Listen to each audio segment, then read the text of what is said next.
Hello, everyone, and welcome to the latest edition of the Pulse Pod. Joining me this week, we have Hair Game 2 Pulse Ambassador Jill Simmonds, and we also have qualified scout and Hartlepool United fan Ellis. Hello. Well, I was going to say gentlemen, but it's lady and gentleman this week. How are we? Fine, thank you. I'm good, mate. Thank you. Excellent. So, firstly, we'll start with you, Jill, for Hair Game 2. Just a bit about Hair Game 2 as a whole, as opposed to just Hartlepool for now. How did the organisation come about? Right, it was nearly 4 years ago now. A group of female fans had founded the campaign basically on the back of all the abuse that they were receiving either in person or online. We were going to watch their men's teams. They'd always watched men's football, but we're coming up against a whole load of abuse and all of negativity just because they wanted to go and watch their men's team play, basically. But from there, it snowballed into sort of advocating for women and girls within football, full stop. So any players, any match officials, physios, the women who work behind the scenes in the men's game and the women's game. So basically, if they come up with against any issues, we're here to try and help them. We work alongside Kick It Out, so we can we collate all our reports together and just trying to make the environment of football welcoming for everybody, basically. Lovely. And in terms of the association with the club, there are club associations up and down the country with Hair Game 2. Every individual club has their own section. Obviously, you're associated with Pools along with other people as well. How did that specifically come about with the club? Did the club reach out to you? Did you reach out to the club? Was there a mutual arrangement? Right, so I'd seen the campaign advertising online on X or Twitter as it used to be, looking out for advocates. I think that's the unique part of the campaign. They want to work with clubs, but they want to work in like a personal capacity. So the ambassadors are ideally supporters of that club. They're the ones who know their clubs inside out. Every club's different in how they work.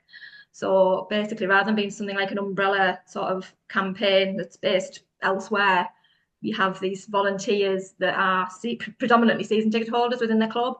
So they know their clubs. So I became an ambassador first and then got in touch with Pools to try and get them on board with it, basically. So that's how that sort of arrangement came about. So that'll be like almost 3 years ago now. And it's gone from strength to strength. There is a game that's usually assigned every season in terms of a broader campaign, if you like, to get people involved. I understand that that's in the works again. We don't currently have a date yet, but can you tell us what exactly that entails in terms of the game itself, how Hair Game 2 gets involved. Yeah, so basically it's using professional clubs to get our raise awareness of what we're doing and why we're doing it. We are here to try and support and try and encourage more women and girls to come through the turnstiles at the Vic, get more and more people coming to enjoy the game, but also encouraging more to play. So we invite the grassroots teams within Hartlepool. So the campaign works with grassroots teams all the way up to professional clubs in different capacities. So we help, I think we work with 6 out of the 7 grassroots teams in town directly, but I work with them all under the umbrella of the Hartlepool United Youth Alliance. So we invite all the girls' teams along to participate on the day. The previous seasons, we've had them as like ball girls and mascots and the junior poolies and things like that, and doing parades around the pitch and just putting a spotlight on what we're doing, basically. We have had a few like dismissive, "Oh, we don't need our pools. We've always been a family club," which generally we have. I came as a 9-year-old with my dad, and I currently bring my son. So yeah, it has, but it hasn't gone without incident, shall we say. There's been a few issues this year, and we're working with the club to overcome them. So you sort of can't dismiss just because people haven't had issues that it isn't out there. I've spoke to people who are saying like, "Oh, I'd love to come to bring my son and daughter to pools, but I wouldn't know where to go." But they don't even know who to contact at the club, etc. So at least I'm there just to signpost them really and get them to come along and start watching our lovely team. Great stuff. I mean, in terms of being the family club, we've seen a lot of kids specifically coming more recently, certainly since the pandemic. I mean, there was a huge swell of support for the club in the aftermath anyway, because everyone had been locked in their houses. And football as a whole saw that when clubs were able to play at home again, and a lot of the attendances went up and they stayed up. It happened in the women's game as well, where I've been to women's games and the attendance slowly climbed, particularly in the aftermath of the Euros win as well. Is there, it's a very specific question, but there's, of course, the under 14s rule in terms of kids coming, they have to come with an adult and are allowed to come in without an adult. And there's also the Northwest corner being for over 18s only as well. Are these sorts of rules, do you think, detrimental? Do you think that they help in terms of bringing the family together and making sure that everyone's sort of on the same page, if you like? I think mainly it depends up to the individual, and everyone's different.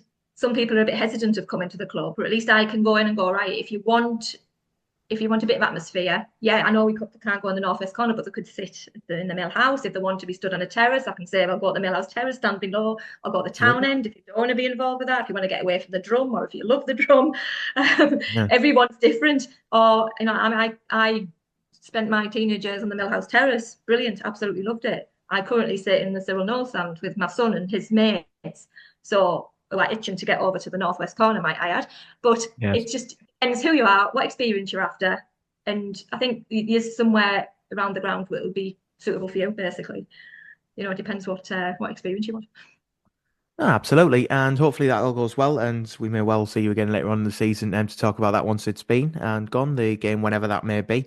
And looking back at the last few games now, and Ellis, I'll bring you in here because I feel like I've ignored you for the last 5 minutes. The Sutton and the Tamworth game. Now you weren't at Sutton, Ellis, but you were at the game on Tuesday. How do you think Anthony Limbrick has started in the role? You are a qualified scout, you know, a little bit more technically than I do. So how do you think he's coped with the job so far? I mean, I think the two games so far I set up very positively, which I think is different to what we had been previously this season under Saul and Lenny.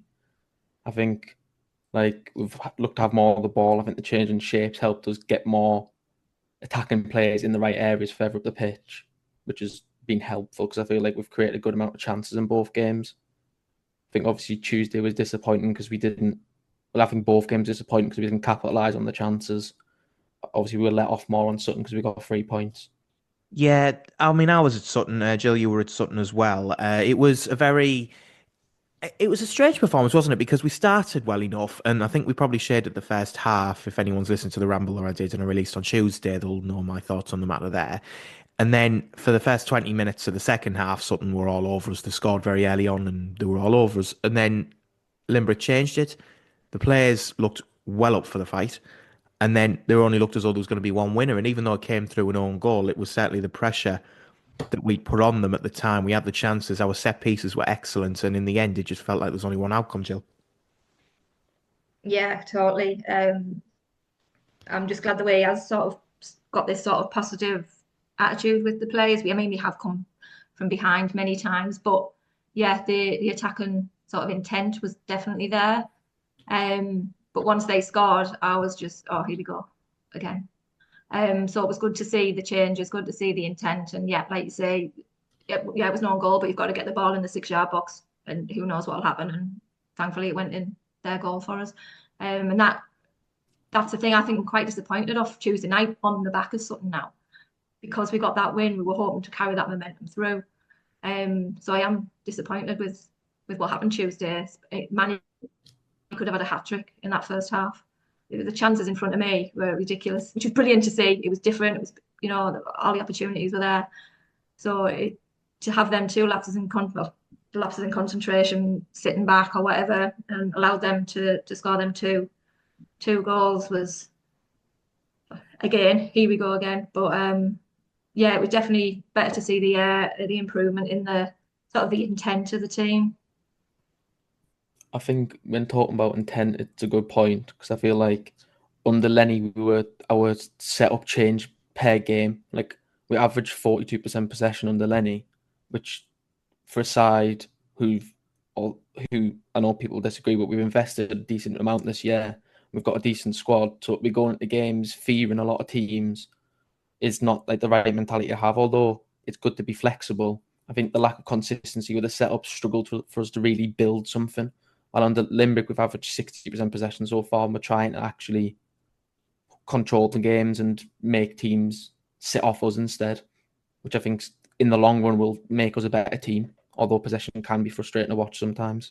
That's true. I mean, I've always had the mindset when I'm watching just football in general, not just pulls, but if you're passing it around near your own box, does it not frustrate you? Like, I understand keeping possession, but the risk factor in passing it around near your own box is just far too great, which is why we're still passing it around sort of amongst the defenders, but it's a lot closer to the halfway line, beyond the halfway line now, and it seems a lot more risk averse rather than risk and reward. And it's good to see us keeping control a little bit further away from our box, especially as I've always said, keepers shouldn't be, dancing around defenders with the ball at their feet.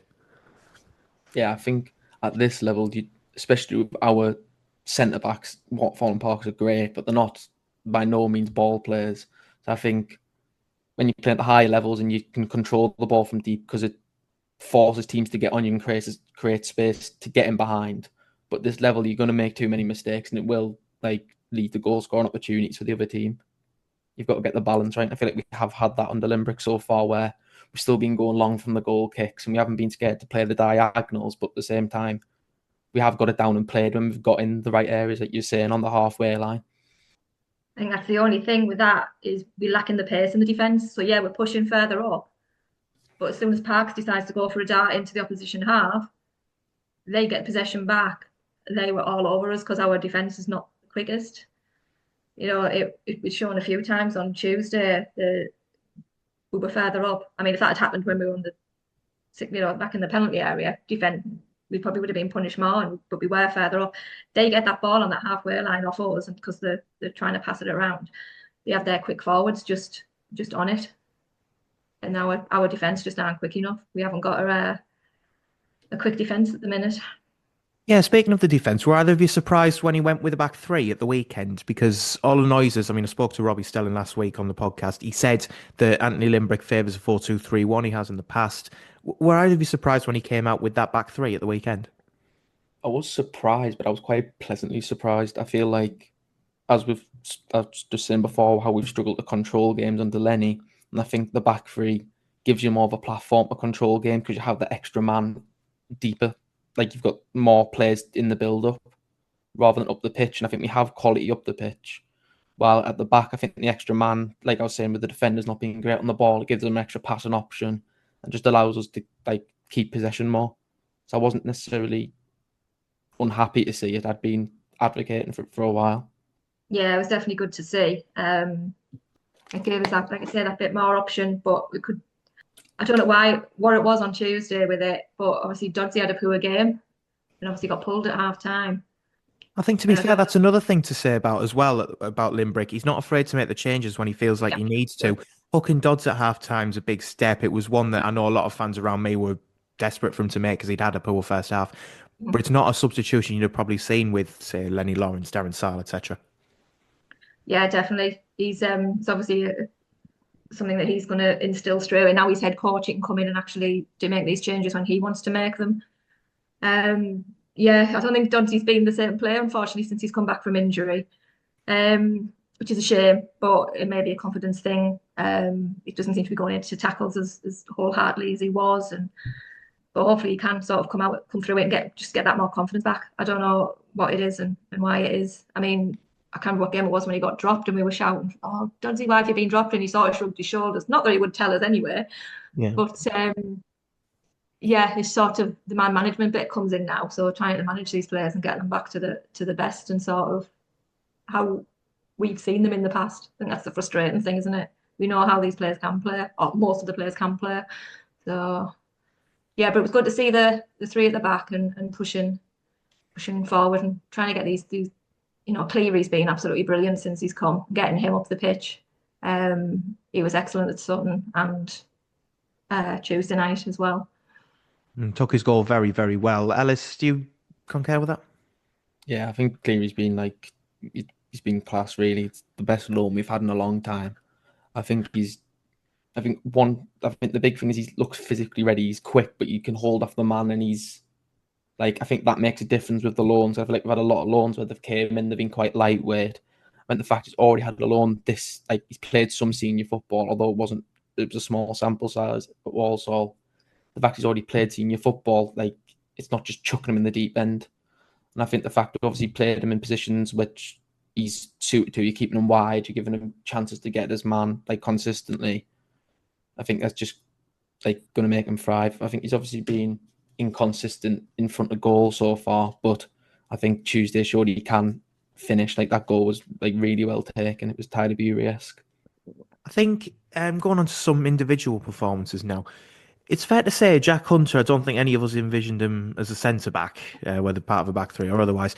But he seems to have found a second calling as a centre back, hasn't he? Because on Saturday when I was going from Farringdon to Sutton, and I saw that team sheet come out, and I could only assume it was going to be a back three because a 4-4-2 would have been suicide.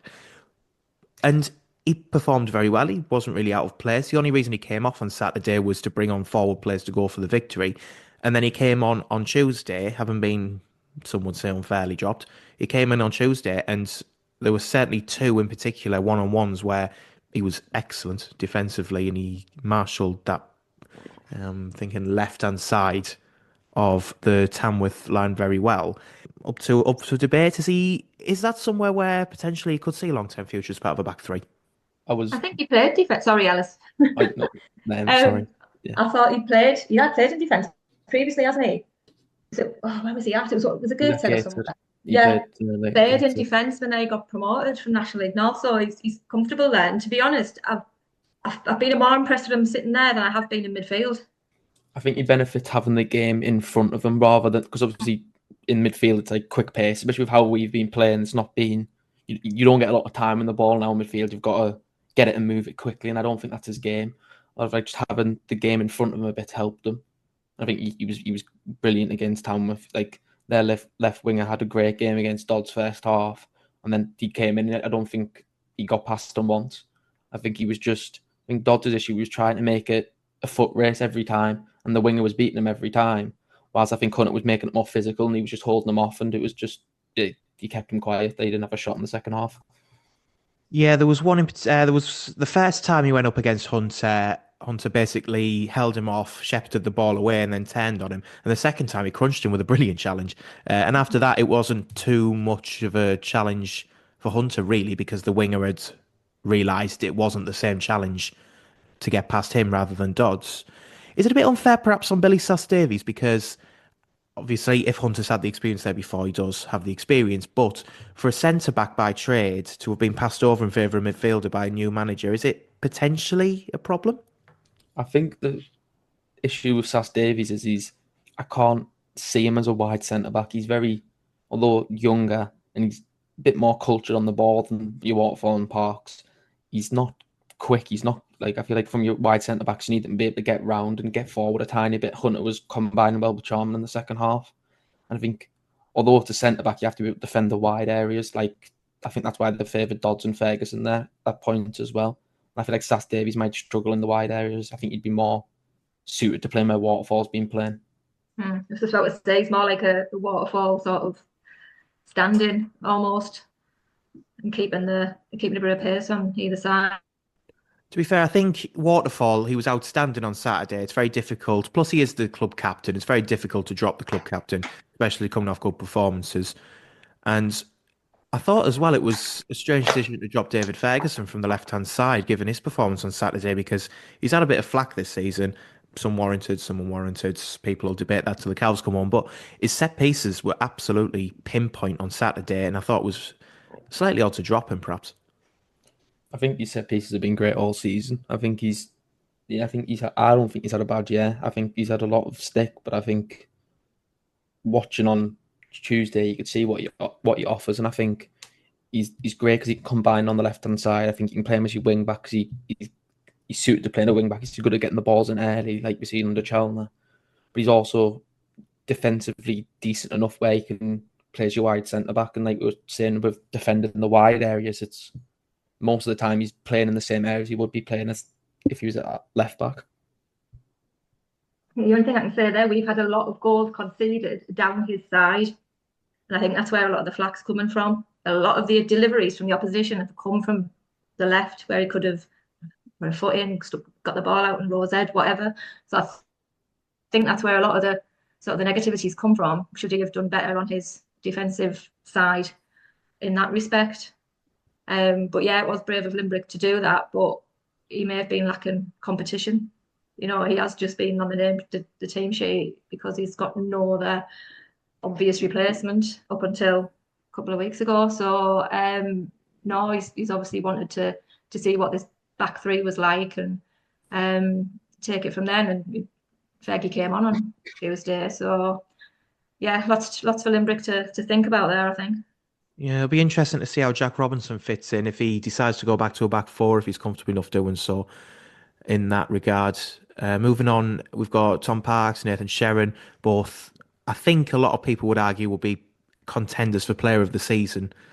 Either of those, I think, will be decent choices. My auntie, who will probably listen to this later, she'll always say that Tom Parks is the player of the season. She thinks he's been outstanding, and I can't disagree. Personally, I think Nathan Sherrin's been the Iron Man this season. He's started, I think, every game this season, and he's been one of those players that's very consistent. He just gives you 7 out of 10 every week. Occasionally, I have a better game, but he's just solid and he's in there always. The other member of the midfield being Nicky Featherstone, I don't think he's expected to be playing this much football at the grand old age. I think 36, 37, I think he is, 35. I might be doing him a disservice. But certainly mid-30s. I think, given as well he's now got a coaching role, is it maybe time for Jamie Miley to come in to see what he's about? I mean, that potentially could be what he's here for. You know, he's I don't think Vince was expecting to play as much, but then we always see what he brings to the table when he does. We're obviously lacking in that area. Yeah, but obviously we've now got Miley in. Maybe he's his protege, ready to step in, and Feds might take more of the coaching role predominantly. Probably doesn't want to give up the boots, but the time will come eventually. And obviously, if he's working with Limbrick as a coach closely anyway, I'm sure they'll have that conversation at some point. But it'd be good to see Miley get the opportunity. Ellis, do you think that Miley and Sherrin could be the midfield two going forward? I think it might. I think it should be. I think, especially on Tuesday, I think we were struggling to move it from, like you were saying before, how we were passing it a lot around the halfway line, and we were struggling to move it from there into the attacking third a lot. We have to go around and rely on Cleary and Charman to beat the man, and we weren't playing through the middle often enough. And I think Featherstone's brilliant. I think he's been class all year. I think he's like, he doesn't get enough credit for what he does, but I think the extra technical quality which Miley will offer, I think it'll allow us to reach the next level as a team if we are going to be more possession based. And I think we need a bit extra youth in there, because I think at points on Tuesday we looked like a team of walking footballers. It was too much like, you can see the age of some of the players in the games, and I think a bit more energy won't go amiss. Yeah, I totally agree with that. You know, greatest will of the world. Some of the players are getting older and they don't have the legs that they used to have. So yeah, it'd be good to see Miley in there and see what he can do. And moving up the pitch slightly, we've already spoken a little bit about Cleary on the left-hand side. He's been excellent since coming in from West Brom. There was talk maybe of an attitude problem from West Brom fans when he first signed for Walsall, when he first signed for us. He seems to have gotten on with it. He's certainly direct. He's certainly, as you mentioned, Jill, very strong in his hold-up play as well. And then on the other side, we've got Luke Charman, who had a bit of a renaissance since, I would say, just before his injury, because he started a little bit subdued. It wasn't, I mean, to be fair, everyone was subdued during the Darren Sarll era. But for Luke Charman, it seemed as though towards the end of that and into Lenny Lawrence's time, he sort of picked up. He got the hat-trick of assists at Solihull, and then he was injured and has come back since. Your thoughts on Charman? Is he a nailed-on starter at the moment? I think what you have with Charman is he's very adaptable, and I think he's not the sort he's happy to play your wing back. Although he's versatile and he's willing to play multiple roles.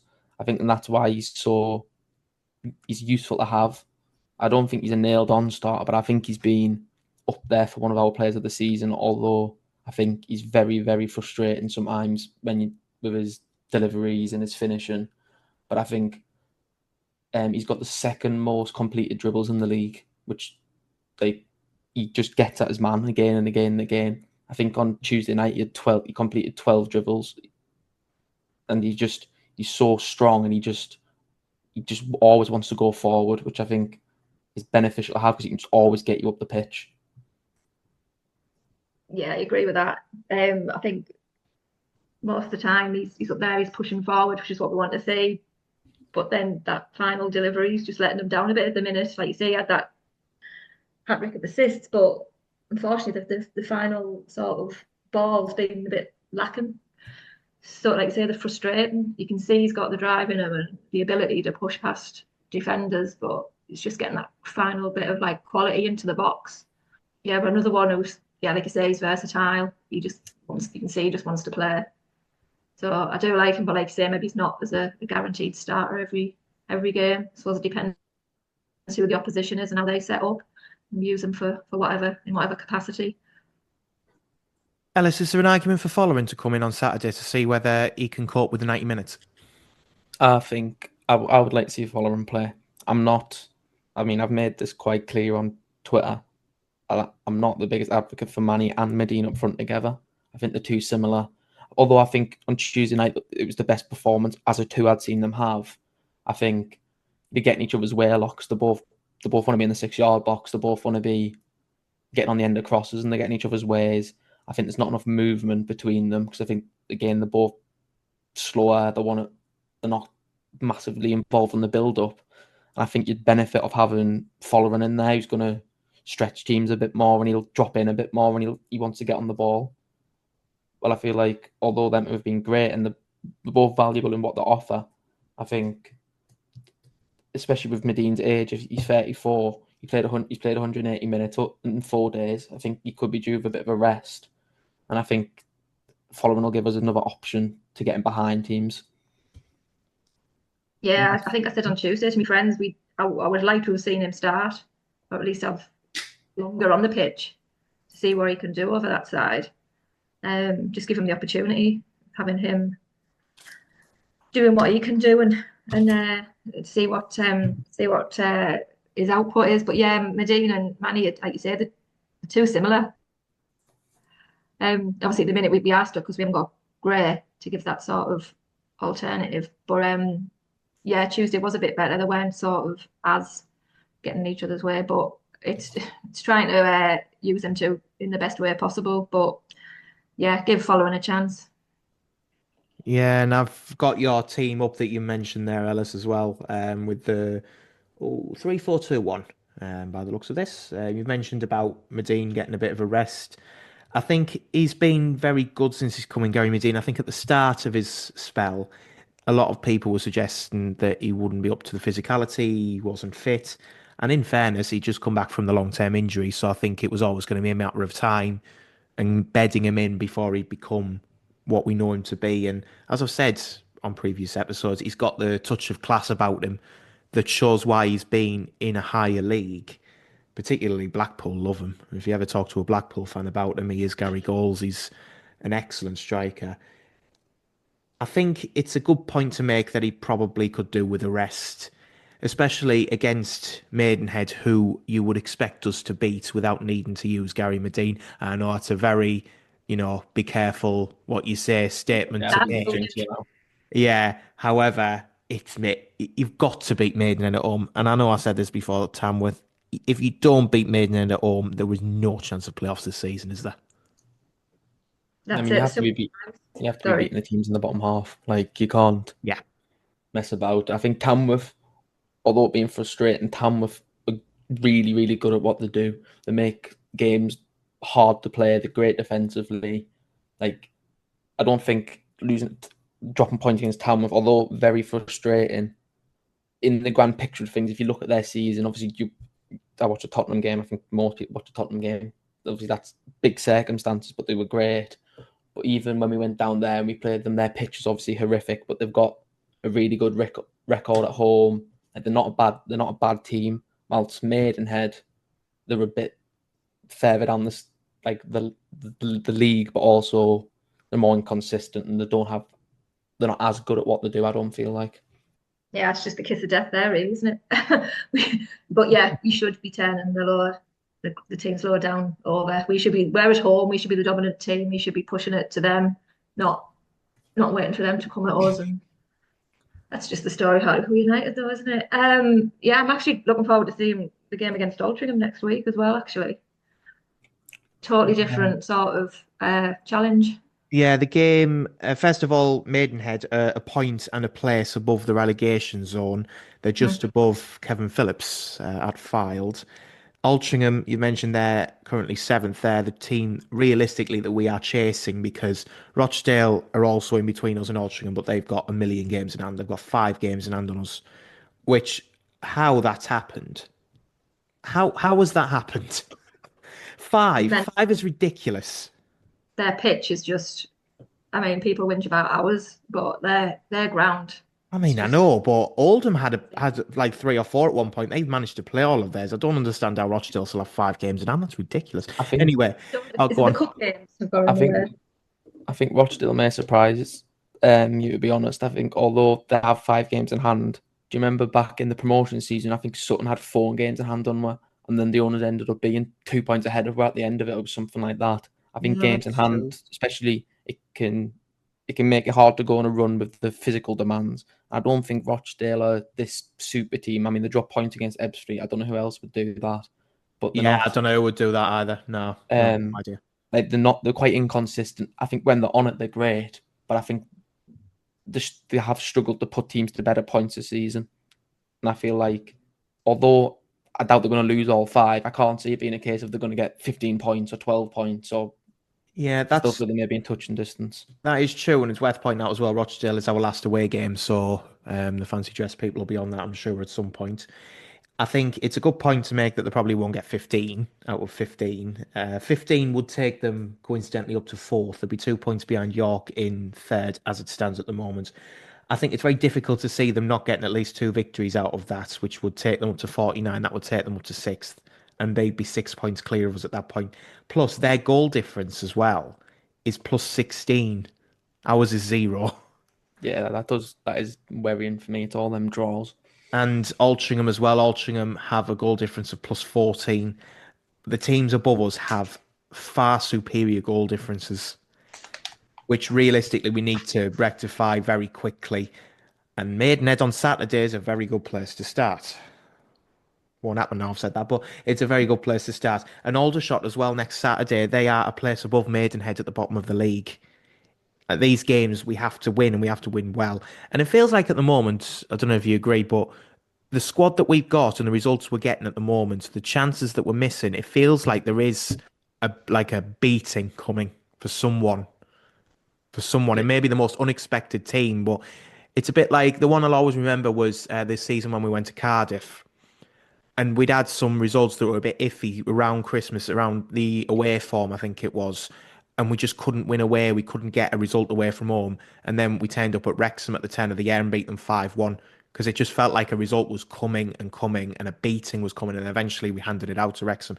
It just feels like at the moment, if we get like a couple early on, the momentum will see us score 3, 4, 5, 6.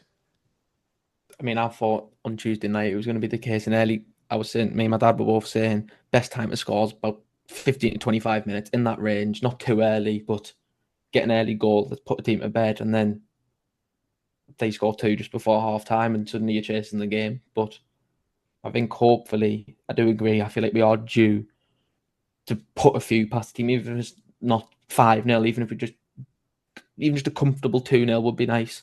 Just a comfortable, dominant performance where we're not sat biting our fingernails come 85 minutes.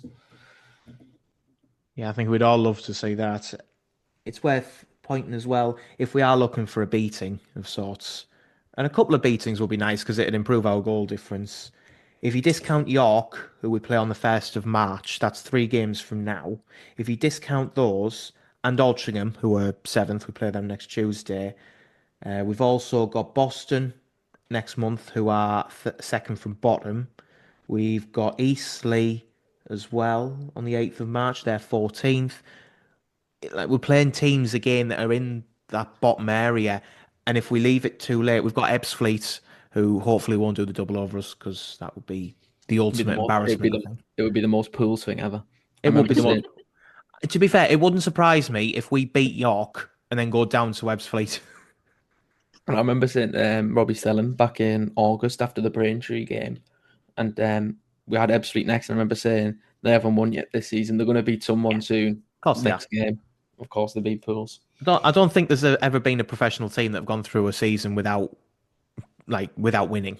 It just happens, doesn't it? And it'll always happen when you least expect it. Or in terms of polls, whenever we play a team, we're basically the Tottenham of the National League, aren't we? You know, everyone wants to play us if they're out of form, and they'll get a result at some point. And if they have a goal scorer that played for us, they're guaranteed to Oh, score. absolutely. Nailed on. Rakesh Bingham's already got a bet on himself scoring a hat trick at the Vic when they come to town. Yeah. Absolutely. Yes, so that's Ebbsfleet at the start of April is also Dagenham on the 12th, which is team in 17th by the looks of the table at the moment. But then after that, that then becomes a very difficult run of Oldham, Gateshead, Rochdale, Forest Green to end the season. We have to maximise this period now if there's any chance of the playoffs. Absolutely.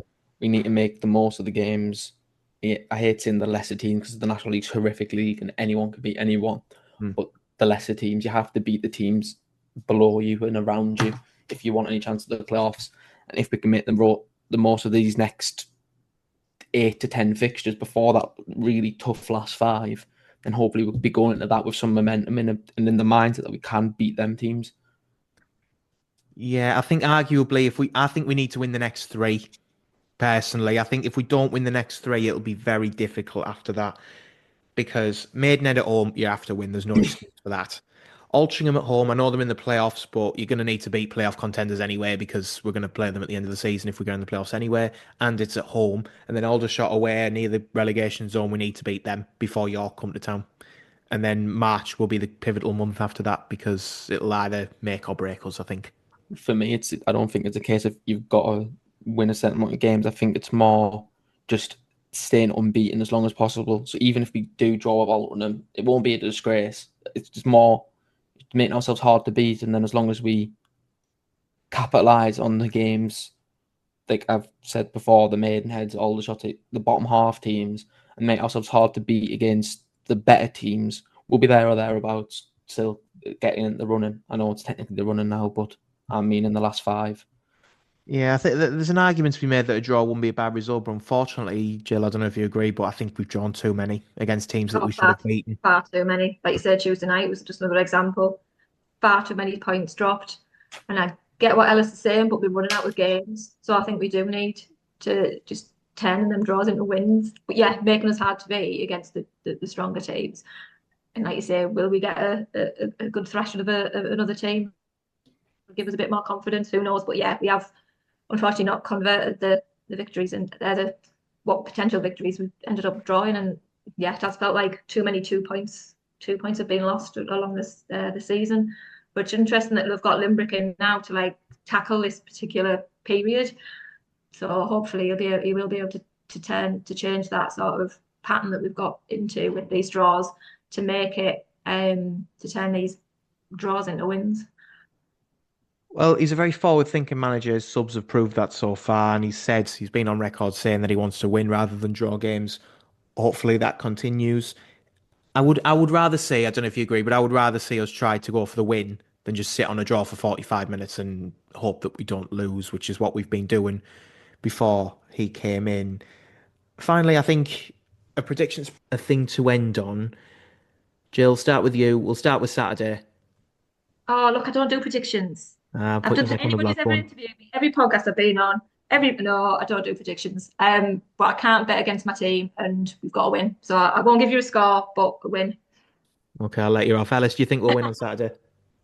I'm very much hoping so. I'm sick of every home game coming away thinking we didn't play too bad. We've picked up some points, trying to put your positive glasses on, but at the same time, you're just thinking it's just another 2 points dropped. I'm sick of drawing. I mean, we haven't lost at home. Don't quote me on this exactly, but it must be October time now since we've lost at home. But it's just too many points dropped. I just want us to win. I'm going to go for just a nice, simple, hopefully 2-0. We need a clean sheet as well, but we haven't kept a clean sheet in a while.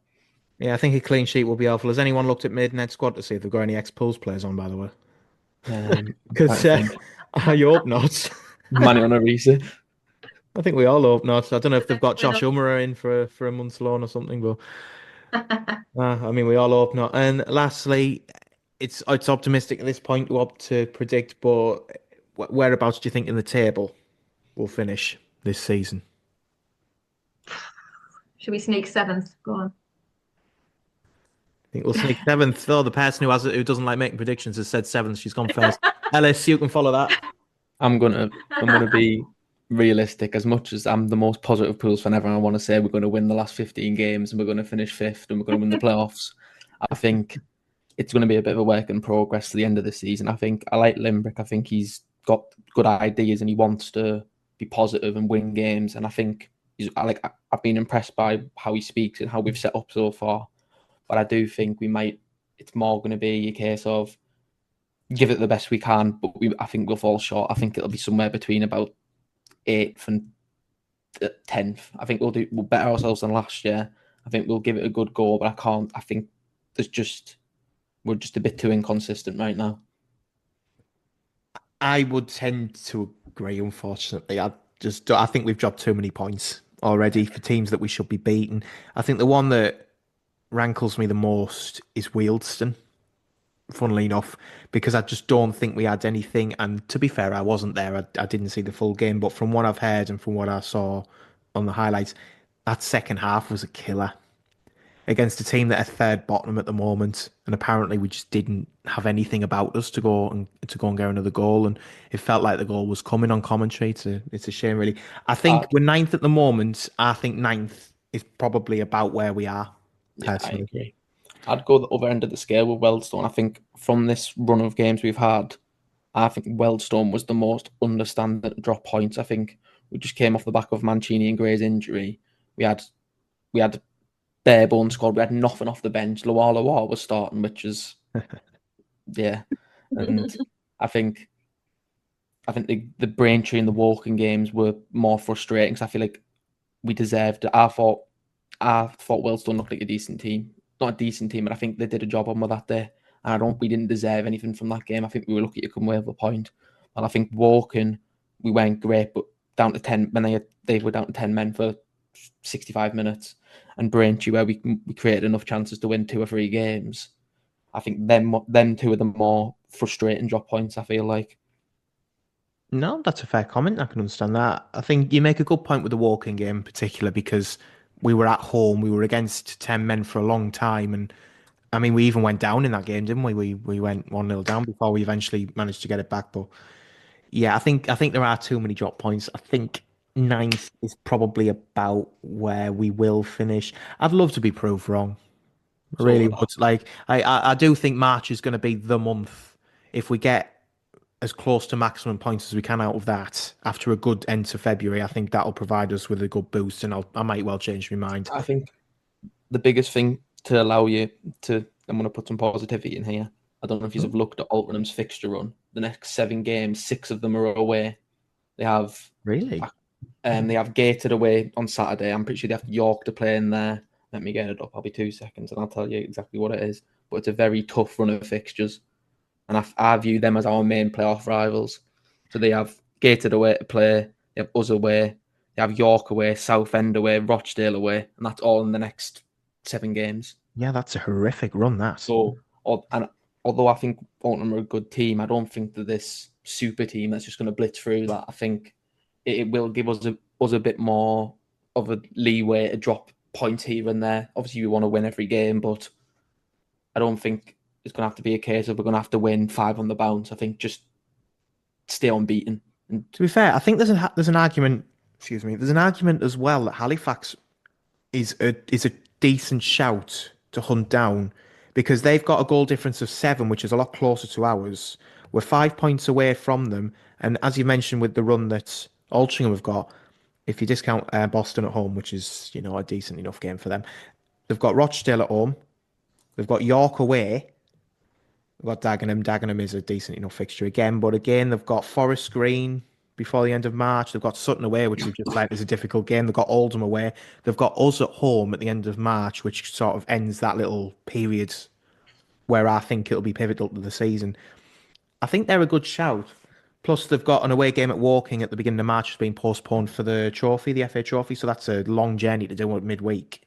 Woking are doing well as well.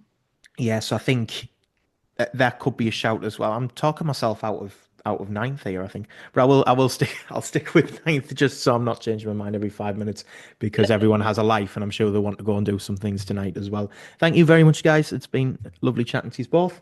Thank you for having me, mate. You are quite welcome. And Jill, good luck with game 2. Hopefully the announcement comes soon and we can get you back on later on to chat about how that went. Same with you, Yeah, Ellie. thank you very much. Hopefully a thumping in the near future. And fingers crossed for the 2 games we've got before next episode. Thank you very much.